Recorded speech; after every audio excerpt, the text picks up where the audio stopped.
Hey everyone, कैसे हो सारे? उम्मीद करता हूँ कि आप सब बहुत ज़्यादा अच्छे होंगे और कुछ ना कुछ नया सीख रहे होंगे। अगर ऐसा है कि आप रोज़ कुछ ना कुछ नया सीख रहे हैं, तो ये वीडियो आपके लिए। और अगर नहीं सीख रहे हैं, तो कोई बात नहीं, अभी सीख लेते हैं। तो इस वीडियो में हम लोग बनाने जा रहे हैं एक रिएक्ट का बहुत ज़्यादा बेसिक प्रोजेक्ट। इसके लिए बस आपको रिएक्ट हुक्स क्या है और रिएक्ट प्रॉप्स क्या है, इतना पता होना चाहिए। तो यही टाइम है। अभी तक जितनी भी लर्निंग आपने की है, उसको इम्प्लीमेंट करने का समय आ चुका है। तो इस वीडियो में हम सारी चीज़ें अपनी इम्प्लीमेंट करेंगे। और अगर कोई दिक्कत हुई आपको तो डेफिनेटली आप मुझसे कमेंट सेक्शन में पूछ सकते हैं और मैं पूरी कोशिश करूंगा कि आपको कोई दिक्कत ना हो इस वीडियो में। तो इस वीडियो में हम लोग एक ये प्रोजेक्ट बनाने जा रहे हैं जिसमें हमें एक रैंडम कोड मिलेगा। जैसे कि आप देख रहे हैं कि यहाँ पे एक बॉक्स है जिसके अंदर एक कोड लिखा है। If you don't know where you are going you will probably end up somewhere else. तो ये कोड है। अगर मुझे कुछ और नया कोड चाहिए तो मैं इस पे गेट कोड पे क्लिक करूंगा और ये लोडिंग का पॉपअप आएगा और फिर आपको एक नया कोड मिल जाएगा। है ना सिंपल? इस वीडियो के एंड तक आपको समझ आ जाएगा कि आपको हुक कैसे यूज करने हैं, प्रॉप्स कैसे यूज करनी है, एपीआई फैचिंग कैसे करनी है रिएक्ट.जेएस पे।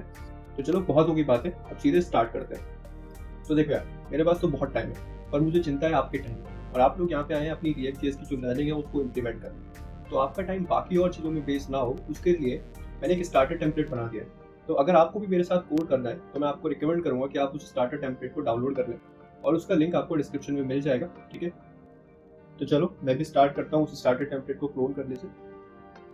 तो हम कर लेंगे git clone and the link. तो यहाँ पे हमारी क्लोनिंग खत्म हो चुकी है। अब हम उस डायरेक्टरी में चले जाएंगे। तो जैसे ही यहाँ पे cd करोगे तुम लोग, तो इसको मैं VS कोड में ओपन कर लेता हूँ। ठीक है, तो तुम लोग देखोगे यहाँ पे कुछ ऐसे ऐसे फोल्डर है, एक तो कंपोनेंट्स है एंड स्टफ।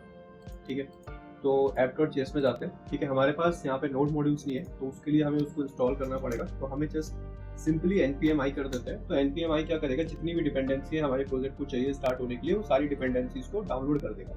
ठीक है, इतना काफी है। तो जब तक ये डाउनलोड हो रहा है हम वापस आके अपने प्रोजेक्ट को देख लेते हैं। तो हमारे प्रोजेक्ट में एक app.js फाइल है जिसमें बस कुछ कोड लिखा हुआ है हेलो वर्ल्ड।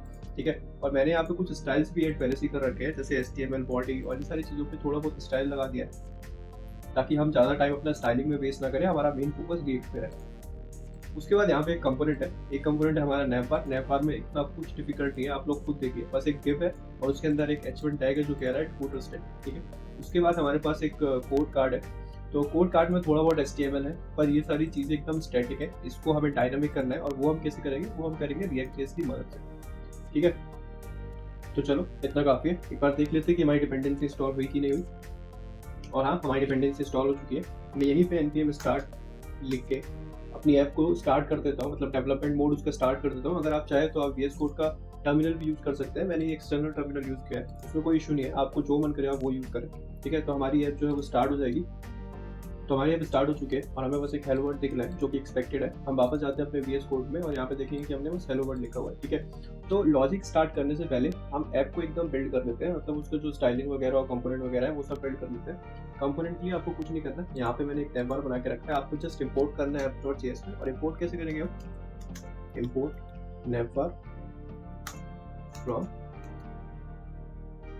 Components नैवबार and नैवबार। ठीक है, तो बस ये करता है हमें अपने नैवबार को इंपोर्ट करने के लिए, और हम नैवबार को यहाँ पे लगा देते हैं। ठीक है, और अपने कोड कार्ड को भी इंपोर्ट कर लेते हैं।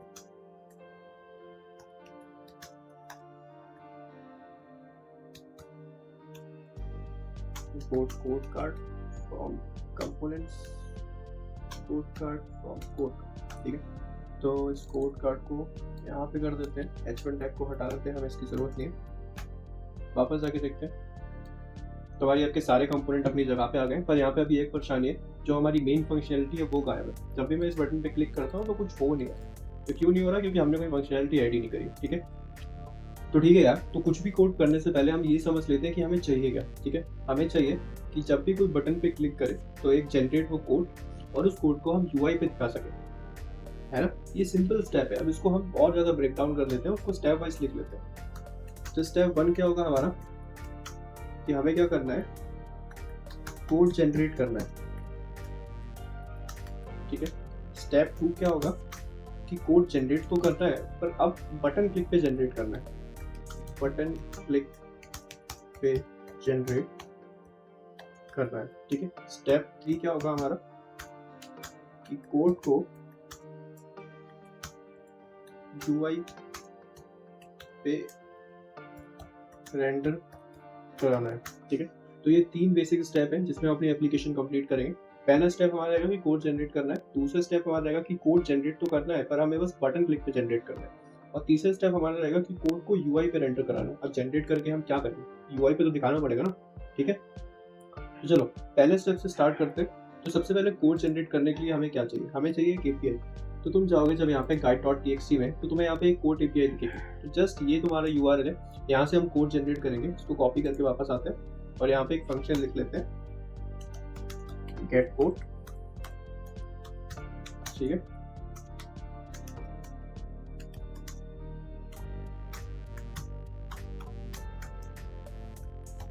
तो यहाँ पे एपीआई रिक्वेस्ट भेजने के लिए मैं एक्सक्यूज को यूज कर रहा हूँ। तो ठीक है, तो पर एक्सक्यूज हमने इंस्टॉल नहीं किया है तो उसको इंस्टॉल करना पड़ेगा हमें। तो अपने टर्मिनल पे जाके हमें बस लिखना पड़ेगा npm install एक्सक्यूज। ठीक है, मेक श्योर कि कोई भी एरर ना हो, स्पेलिंग मिस्टेक ना हो। ठीक है, इस पर क्लिक कर दिया और ये इंस्टॉल कर देगा।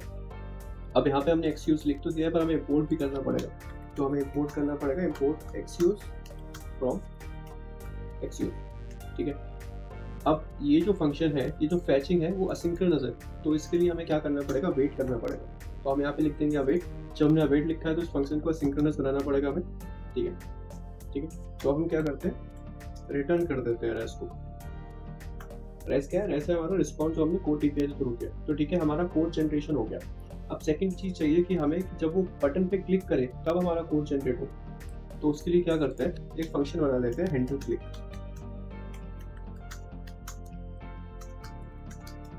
ठीक है, तो इस हैंडल क्लिक को हम कोड कार्ड में ऐसा प्रॉप पास कर देते हैं।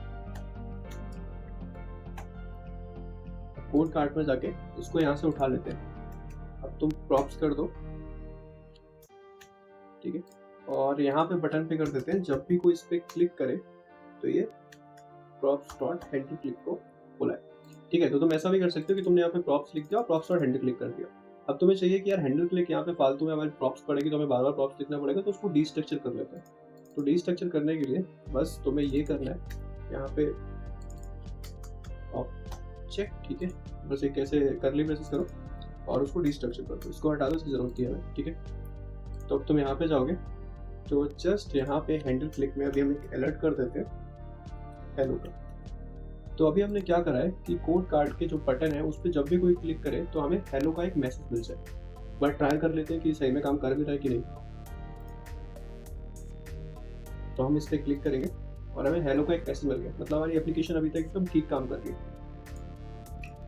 तो हमारा हैंडल क्लिक एकदम ठीक से काम कर रहा है। तो अब हमें क्या चाहिए कि जब भी हम हैंडल क्लिक करें तो एक कोड जनरेट हो जाए। ठीक है, तो उसके लिए यहाँ पे हम इसको हटा देते हैं, यहाँ पे कॉन्सेंट लेते हैं कोड और हमें इस फंक्शन को बस कॉल करना है गेट कोड। तो यहाँ पे हम इसको कॉल करना है। अब इसको कॉल करने से पहले तो गेट कोड फंक्शन है वो असिंक्रोनस है, तो हमें यहाँ पे भी वेट करना पड़ेगा। यहाँ पे लगाएंगे हम अवेट और इस फंक्शन को भी अब बनाएंगे असिंक। ठीक है, तो एक बार कंसोल करा के देख लेते हैं कि हमारा जो एप्लीकेशन है वो वैसे काम कर भी रहा है कि नहीं। तो कोड कर दिया और लेट्स से इसको एक फिल्टर दे देते हैं हेलो का। ठीक है, अब एक बार वापस आते हैं तो अब डेवलपर टूल्स को ओपन कर लेते हैं और यहाँ पे कंसोल में फिल्टर लगा देते हैं हेलो। तो मैं जैसे इस गेट कोड पे क्लिक करूँगा मुझे कुछ ना कुछ रिस्पॉन्स जरूर मिलना चाहिए एपीआई की तरफ से। चलो क्लिक करके देखते हैं। तो जैसे ही मैंने क्लिक किया हमें यहाँ पे कुछ मिल गया। तो हमारे पे एक ऑब्जेक्ट है, उसके अंदर डाटा है। तो हमारा जो मेन चीज़ है वो ये डाटा है। तो इस डेटा को एक बार खोल लेते हैं और यहाँ पे हमारा जो कंटेंट है ये रहा हमारा कोड। ठीक है, तो हमें क्या चाहिए, डेटा, डेटा के अंदर कंटेंट। तो अब यहाँ पे आके हम क्या करते हैं कि इंस्टेड ऑफ रेस हम डेटा को करा देते हैं रिटर्न डेटा डॉट कंटेंट। ठीक है, चेनिंग ऑपरेटर लगाते हैं, इसको टू चेक एवरी टाइम। ठीक है, अब वापस जाके एक बार फिर से इसको रिफ्रेश करके देखते हैं, क्लिक करते हैं गेट कोड पे। तो इस पर हमें एक कोड चाहिए। ठीक है, तो दैट्स व्हाट वी वांट। तो हमारा ये चीज़ कंप्लीट हो चुका है, हमारा स्टेप 1 कंप्लीट हो चुका है कोड लेने का, हमारा स्टेप 2 कंप्लीट हो चुका है। अब तक थर्ड स्टेप कि हमें इसको यूज़र को दिखाना है। तो यूज़र को दिखाने के लिए हम क्या कर सकते हैं, अब हम इस कोड वेरिएबल को डायरेक्टली तो पास कर नहीं सकते। ठीक है, क्योंकि वो हैंडल क्लिक के बाहर एग्जिस्ट ही नहीं करता। तो हमें क्या करना पड़ेगा, इस कोड वेरिएबल को स्टोर करना पड़ेगा। तो अब हमें हुक्स का यूज़ करना पड़ेगा। तो हुक्स का यूज़ करने के लिए हमें सिंपल क्या करना है, पहले इंपोर्ट कर लेना है। सबसे पहले इंपोर्ट कर लेते हैं, import use state hooks use. Import use state कर लेते हैं। ठीक है, यहाँ पे आके हम एक बुक्स बना लेते हैं जिसका नाम लिख देते हैं कोड और उसको सेटर फंक्शन कर देते हैं सेट कोड। ठीक है, यूज स्टेट जो है हमारा उसकी डिफॉल्ट वैल्यू नल होगी, तो हमें चाहिए कि यहाँ पे सेट कोड हो जाए। ठीक है, तो अब इस कोड को हम कोड कार्ड को पास कर देते हैं और यहाँ पे जाके एज अ प्रॉप्स उसको एक्सेप्ट कर लेते हैं और ये जो स्टैटिक कोड है हमारा इसकी जगह हम ये लिख देते हैं। ठीक है, अब एक बार चेक कर लेते हैं कि सारी चीज़ें काम कर रही है कि नहीं। ठीक है, वापस गए और ये डेवलपर कंसोल को बंद कर दिया। अब ये कैट कोड करा हमने तो हमें एक कोड मिल गया, फिर से क्लिक किया हमने उस कैट कोड पे तो हमें फिर से एक कोड मिल गया। ठीक है, फिर से क्लिक किया तो फिर से एक कोड मिल गया। तो सारी चीज़ें एकदम ठीक काम कर रही हैं। अब इसमें एक परेशानी है, अगर मैं अभी रिफ्रेश करता हूँ तो हमारा कोड बिल्कुल भी नहीं है। तो ऐसा क्यों हो रहा है? क्योंकि हमारी जो ऐप की फंक्शनैलिटी है, देखो यहाँ पे देखो हमने क्या किया है, हमने क्या बोला है कि जब भी कोई हैंडल क्लिक करे तब उस कोड को जनरेट कर, पर हमने ऐप को ये नहीं बताया कि जब भी हमारी ऐप पहली बार किसी यूजर से इंटरेक्ट करे तो वहाँ पे एक कोड होना चाहिए। ठीक है, तो इस प्रॉब्लम को सॉल्व करने के लिए हम क्या यूज़ करेंगे, यूज इफेक्ट को। ठीक है, तो यूज इफेक्ट को इंपोर्ट कर लेते हैं। तो यहाँ पे हम यूज इफेक्ट कर लेते हैं। तो यूज इफेक्ट दो पैरामीटर यूज करता है, एक पहला होता है कॉलबैक फंक्शन और दूसरा होता है डिपेंडेंसी है। तो हमारे केस में हमें यूज इफेक्ट को बस तब रन करना है जब हमारी ऐप सबसे पहले रेंडर हो, उसके बाद हमें यूज इफेक्ट को रन नहीं करना है। तो इन दिस सिनेरियो में हम क्या करेंगे कि जो डिपेंडेंसी एरिया है उसको खाली छोड़ देंगे। तो ये जो हैंडल क्लिक फंक्शन है इसको रन करना है, तो जस्ट यहाँ पे हम इसको एक बार कॉल कर लेंगे। ठीक है, सेव कर देंगे और अगर हम वापस जाएंगे अपनी ऐप में तो हमारे को एक कोड मिल गया। अब मैं रिफ्रेश भी करूँगा तो भी हमारे पास एक कोड होगा। ठीक है, मैं बार बार कोड ले सकता हूँ। तो अभी मैंने क्या नोटिस किया कि जब भी मैं रिफ्रेश कर रहा हूँ तो हमें वो लैग दिखाई दे रही है, क्योंकि जब भी फैचिंग हम कुछ करते हैं, जब भी कोई एसिंक्रोनस वर्क करते हैं तो उसके बीच में थोड़ा सा टाइम डिले होता ही है। तो उसको हैंडल करने के लिए हम एक लोडर लगा देते हैं। तो जब भी हमारी एप्लीकेशन डाटा फैच कर रही हो तो हमें वो लोडर दिखना चाहिए स्क्रीन पर, ताकि यूजर को समझ में तो आए कि हो क्या रहा है। ठीक है, तो एक लोडर बना लेते हैं। तो यहाँ कंपोनेंट में जाके इस फाइल वाले पे क्लिक करते हैं तो हमें चाहिए एक लोडर और loader.js। तो एक लोडर कंपोनेंट जनरेट कर लिया। लोडर के नाम पे हमें बस एक इमेज चाहिए जिसका ऑल टैग हो जाएगा लोडर। ठीक है, और जिसका src हो जाएगा, हमने यहाँ पे लिखा हुआ है guide.txt में, तो जस्ट इसको कॉपी करो और यहाँ पे आके पेस्ट करो। ठीक है, इसको विड्थ और हाइट दे देते हैं, तो स्टाइल कर देते हैं इसको थोड़ा, विड्थ 60 कर देते हैं, हाइट 60 कर देते हैं। ठीक है, हमारा लोडर बन चुका है। अब इसको हम इंपोर्ट करा लेते हैं कोड कार्ड में। तो यहाँ पे हम इंपोर्ट करा लेंगे लोडर को। तो हमें क्या चाहिए कि जब भी ये कोड हमारा लोड ना हो तो यहाँ पे हमें एक लोडर शो कर दो। तो ये कोड की जगह कौन सी है, ये वाली। तो हमें चाहिए कि हम यहाँ पे लोडर दिखा दें अगर ये कोड नहीं हो तो हम उसके लिए क्या करेंगे, एक फंक्शन बना लेते हैं कांस्टेंट हैंडल लोडिंग। ठीक है, तो if loading then return something, ठीक, else return something। तो हमने इसमें क्या किया कि एक फंक्शन बना लिया हैंडल लोडिंग। तो हमें क्या चाहिए कि जब भी लोडिंग ना हो, मतलब हमारे पास कोड है तो हम कोड को रिटर्न कर देंगे। ठीक है, और अगर लोडिंग हो रही है तो हमें क्या करना है, हमें लोडर को रिटर्न करना है। ठीक है, तो सिंपल हम इस हैंडल लोडिंग को कोड की जगह पे रख देंगे। अब ये लोडिंग क्या है, अब लोडिंग एक बुलियन है जो हमें बताएगा कि कब लोडिंग हो रही है कब लोडिंग नहीं हो रही है। तो ये हमें प्रॉप सेट सेट करना पड़ेगा। ठीक है, तो हमें जाना पड़ेगा app.js में, कोड कार्ड को लोडिंग की प्रॉप्स दे देते हैं। अब इस लोडिंग को डिफाइन कर देते हैं, लोडिंग सेट लोडिंग। ठीक है, यूज स्टेट। तो ये हमारा बुलियन होने वाला है। तो इनिशियल पे हम इसको फॉल्स कर देते हैं तो हमें क्या चाहिए, जैसे ही कोई हैंडल क्लिक पे क्लिक करे मतलब वो फैच करना स्टार्ट कर रहा है, तो यहाँ पे हम हैंडल लोडिंग को ट्रू कर देते हैं, ठीक है। और यहाँ पे हम क्या करते हैं, सेट कोड को जैसे ही हमारा कोड आ जाए तो हम चेक कर लेंगे इफ कोड, अगर कोड है तो सेट लोडिंग को फॉल्स कर दो, ठीक है। इसको थोड़ा और ऑप्टिमाइज करते हैं, अगर कोड है तो सेट कोडिंग को फॉल्स कर दो और सेट कोड में कोड सेट कर दो। अगर कोड नहीं है, इन केस अगर हमारे पास कोई एरर आ जाता है और हमें कोड नहीं मिल पाता है, तो हमें क्या करना है, हमें सेट कोडिंग को तो फॉल्स ही करना है और सेट कोड को क्या करना है, सेट कोड को लिखते हैं समथिंग वेंट रॉन्ग, ताकि यूजर को ये दिख जाए और बस लोड ना होता रहे, ठीक है। अब हमने क्या किया, यहाँ पे सेट कोडिंग को 2 बार रिपीट कर दिया, तो हम अपने कोड को कभी रिपीट नहीं करते, तो इसको यहाँ से हटा के यहाँ कर देते हैं। तो अब कंडीशन कोई भी हो, चाहे कोड लोड हो या ना हो, सेट कोडिंग तो फॉल्स ही होनी है, ठीक है। तो ये हो गया हमारा लोडिंग फंक्शन। अब एक बार अपनी ऐप पे जाके देख लेते हैं। तो देखा आप लोगों ने, वो लोडर अपीयर हुआ और उसके बाद कोड अपीयर हुआ, फिर से ये लोडर अपीयर हुआ और कोड अपीयर हुआ।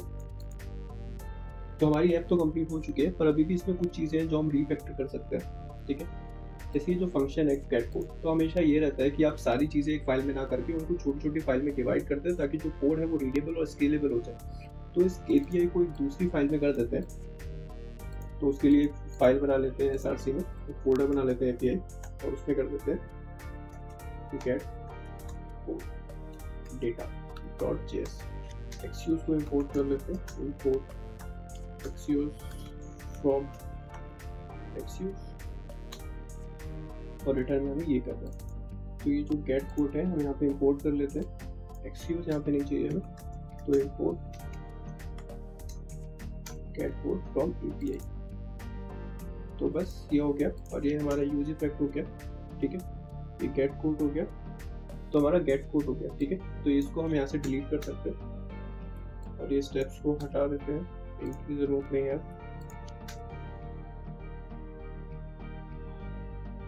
तो अब हमारा कोड काफी क्लीन लग रहा है। यहाँ पे जाके देख लेते हैं, यहाँ पे भी चीजें काफी ठीक लग रही है, ठीक है। तो भाई कोड जनरेटर एक कंप्लीट हो चुकी है। अगर आपको अभी भी कोई डाउट हो इसमें, तो आप डेफिनेटली मुझसे कमेंट सेक्शन में पूछ सकते हैं। तो आज के लिए इतना ही लिखते हैं, मिलते हैं अगली वीडियो में।